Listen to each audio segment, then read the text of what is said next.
Item ಯಾವುದೇ ಇರಲಿ try ಮಾಡಿ ಆಚಿ ಚಿಕನ್ ಮಸಾಲಾ. ಜಾತ್ಯತೀತ ಸಿದ್ಧಾಂತದಲ್ಲಿ ಅಧಿಕಾರ ಹಿಡಿದಿರುವಂಥ ತಮಿಳುನಾಡು ಸಿಎಂ ವಿಜಯ್ಗೆ ದೇವರು ದಿಂಡ್ರು ಅಂದರೆ ಅಪಾರ ಭಕ್ತಿ. ನಿನ್ನೆನೂ ಕೂಡ ಹಾಗೇನೆ ಶಕ್ತಿಪೀಠ ಕೊಲ್ಲೂರು ಮೂಕಾಂಬಿಕೆ ದರ್ಶನ ಪಡೆದು ಅವರು ಬಹಳಷ್ಟು ಹೊತ್ತು ಅಲ್ಲಿ ಪೂಜೆ, ಧ್ಯಾನ, ಜಪ ಈ ಥರದ್ದೆಲ್ಲ ಮಾಡಿದ್ದಾರೆ. ಬನ್ನಿ ಅದಕ್ಕೆ ಸಂಬಂಧಪಟ್ಟ ಹಾಗೆ ರಿಪೋರ್ಟ್ ನೋಡ್ಕೊಂಬೋಣ.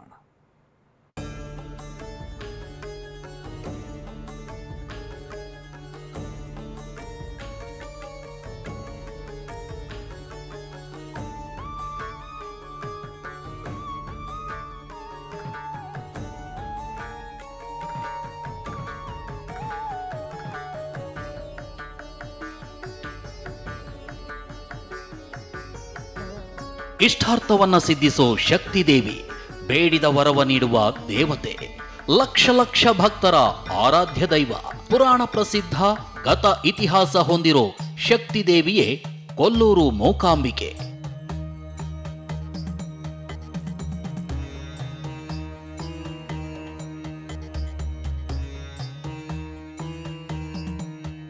ಇದೇ ಶಕ್ತಿಪೀಠಕ್ಕೆ ತಮಿಳುನಾಡು ಮುಖ್ಯಮಂತ್ರಿ ಜೋಸೆಫ್ ವಿಜಯ್ ಭೇಟಿ ನೀಡಿದ್ರು.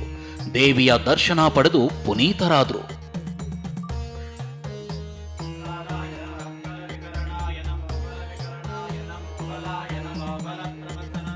ಜೋಸೆಫ್ ವಿಜಯ್ ತಮಿಳುನಾಡು ರಾಜಕೀಯ ಇತಿಹಾಸದಲ್ಲಿ ಹೊಸ ಭಾಷ್ಯ ಬರೆದ ನಾಯಕ. ಚಿತ್ರರಂಗದಿಂದ ರಾಜಕೀಯಕ್ಕೆ ಧುಮುಕಿದ ವಿಜಯ್ ಮೊದಲ ಹೆಜ್ಜೆಯಲ್ಲೇ ಯಶಸ್ಸು ಕಂಡ ನಾಯಕ. ಟಿವಿಕೆ ಅನ್ನೋ ಪಕ್ಷ ಕಟ್ಟಿ ಅಧಿಕಾರಕ್ಕೇರಿರೋ ದಳಪತಿ ಸದ್ಯ ತಮಿಳುನಾಡಿನ ಮುಖ್ಯಮಂತ್ರಿ.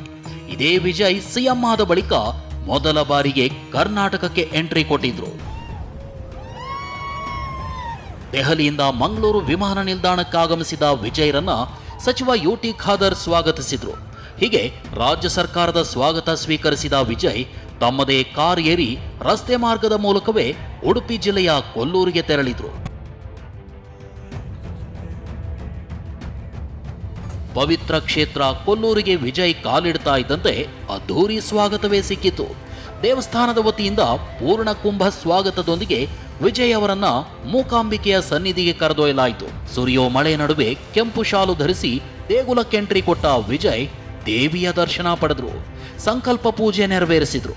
ಈ ವೇಳೆ ದೇಗುಲದ ಪ್ರಧಾನ ಅರ್ಚಕ ರಾಮಚಂದ್ರ ಅಡಿಗ ಸಿಎಂ ವಿಜಯ್ ಕೈಗೆ ರಕ್ಷಾದಾರ ಕಟ್ಟಿ ಸಂಕಲ್ಪ ಪೂಜೆ ಮಾಡಿಸಿದ್ರು. ಇದೇ ವೇಳೆ ವಿಜಯ್ ಮೂಕಾಂಬಿಕೆಗೆ ಬೆಳ್ಳಿ ಖಡ್ಗ ಸಮರ್ಪಿಸಿದ್ರು. ಅಷ್ಟೇ ಅಲ್ಲ, ಈ ಹಿಂದೆ ತಮಿಳುನಾಡು ಸಿಎಂ ಆಗಿದ್ದ ದಿವಂಗತ ಎಂಜಿಆರ್ ದೇವಿಗೆ ಸಮರ್ಪಿಸಿದ್ದ ಚಿನ್ನದ ಖಡ್ಗವನ್ನು ವಿಜಯ್ ವೀಕ್ಷಿಸಿದ್ರು. ಕೊಲ್ಲೂರಲ್ಲಿ ವಿಶೇಷವಾದಂಥ ದಿವಸ ಶುಕ್ರವಾರ ದೇವಿ ಆರಾಧನೆ ನಡೀತದೆ. ಹಾಗಾಗಿ ಶುಕ್ರವಾರ ಅವರು ಸಂಕಲ್ಪ ಮಾಡಿರ್ಬೋದು. ಆ ಸಂಕಲ್ಪ ಸಿದ್ಧಿಯಾಗಿದೆ. ಅವರೀಗ ಮುಖ್ಯಮಂತ್ರಿಗಳಾಗಿದ್ದಾರೆ. ಈ ಹಿಂದಿನ 2 ಮುಖ್ಯಮಂತ್ರಿಗಳು ಕೂಡ ಆ ಸಂಕಲ್ಪದಿಂದ ಇಲ್ಲಿ ಬಂದಿರತಕ್ಕಂಥದ್ದು, ಸಮರ್ಪಣೆ ಮಾಡಿರುವಂಥದ್ದು. ಹಾಗೆ ದೇವಿಯ ದರ್ಶನ ಪಡೆದು ವಿಜಯ್ ಹೊರ ಬರ್ತಾ ಇದ್ದಂತೆ ಅಭಿಮಾನಿಗಳು ಶಿಳ್ಳೆ ಕೇಕೆ ಹಾಕಿದ್ರು. ಅವರತ್ತ ಕೈ ಬೀಸಿದ ವಿಜಯ್ ತಾವೇ ಕಾರು ಚಲಾಯಿಸಿಕೊಂಡು ಮತ್ತೆ ಮಂಗಳೂರು ಏರ್ಪೋರ್ಟ್ ಮೂಲಕ ತಮಿಳುನಾಡಿಗೆ ಪ್ರಯಾಣ ಬೆಳೆಸಿದ್ರು. ಮಂಗಳೂರಿನಿಂದ ಅಶೋಕ್ ಜೊತೆ ಪ್ರಜ್ವಲ್ ಅಮೀನ್, TV9 ಉಡುಪಿ.